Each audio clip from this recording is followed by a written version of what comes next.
बातचीत जारी रहेगी। पाकिस्तान के वाटर रिसोर्सेज मिनिस्ट्री की तरफ से एक खत कल भेजा गया था और एस जयशंकर का बयान पाकिस्तान से सिर्फ पीओके पर बात होगी और टेरर पर बात होगी। पाकिस्तान पीओके को खाली करे और हम सारी चीजें फिर आगे बातचीत की टेबल पर ले आएंगे। डॉक्टर एस जयशंकर ने क्या कहा, सुन लेते हैं। The Indus Waters Treaty is held in abeyance and will be continued to be held in abeyance until cross-border terrorism by Pakistan is credibly and irrevocably stopped. So,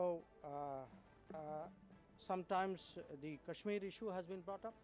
Again, the only thing which remains to be discussed on Kashmir is the vacation of illegally occupied Indian territory in Pakistan occupied Kashmir. We are open to discussing that with Pakistan.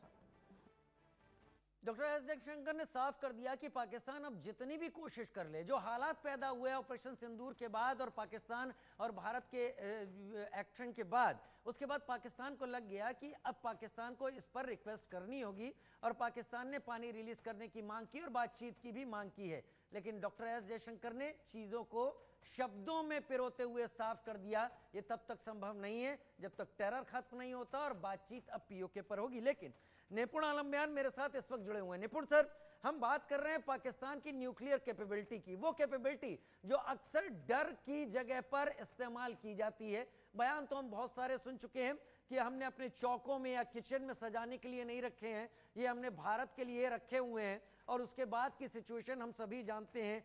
Actually with satellite images हमने बहुत कुछ साफ कर दिया है कि कहां क्या किस तरीके की हालत है। और जो केओस इस वक्त सोशल मीडिया पर आ रहे हैं, खास तौर पर वॉर से जुड़ी हुई जो वेबसाइट्स हैं, वो जो बातें सामने रख रही हैं, वो बहुत डेंजरस सिचुएशन सामने रख रही हैं। लेकिन मुझे ये समझाइए और मेरे दर्शकों को निपुण सर, न्यूक्लियर थ्रेशोल्ड क्या होता है? पाकिस्तान के लिए न्यूक्लियर थ्रेशोल्ड आखिर है क्या? कब वो ये तय कर सकता है कि वो इस धमकी को हकीकत में बदल देगा? देखिए राजीव जी, पहले तो मैं दो बात कहूंगा।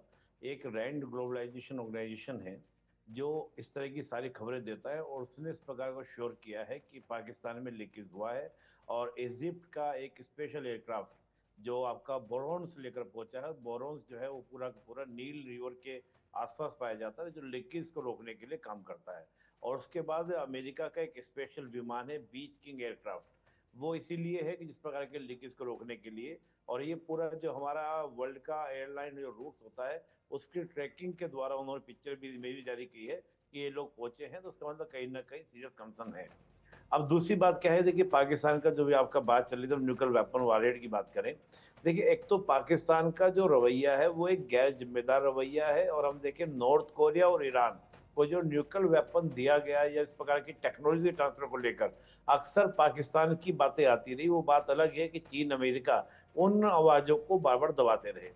दूसरा क्या है कि अगर हम पाकिस्तान की बात करते हैं तो पाकिस्तान के पास जितने भी वॉर हेड्स हैं उनका सिक्योरिटी, उनका मेंटेनेंस और उनका स्टोरेज करने में एनुअली जो एक्सपेंसेस होते हैं वो 2 बिलियन अमेरिकन डॉलर का पाकिस्तान का एक्सपेंड होता है।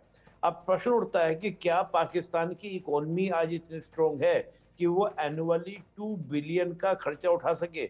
आप सोचिए कि जो पाकिस्तान आईएमएफ के 2.3 बिलियन अमेरिकन डॉलर का लोन मिलने पर हैप्पीनेस क्रिएट कर रहा हो और 1 बिलियन अभी मिला है, उसके बाद उनका क्या वोट जारी रखेंगे। जिस दिन आपका 1 बिलियन नहीं मिला था तब तो उसका सुर और था, 1 बिलियन मिलते सुर बदल गया। तो एक तो हम कहेंगे इकोनॉमी का जो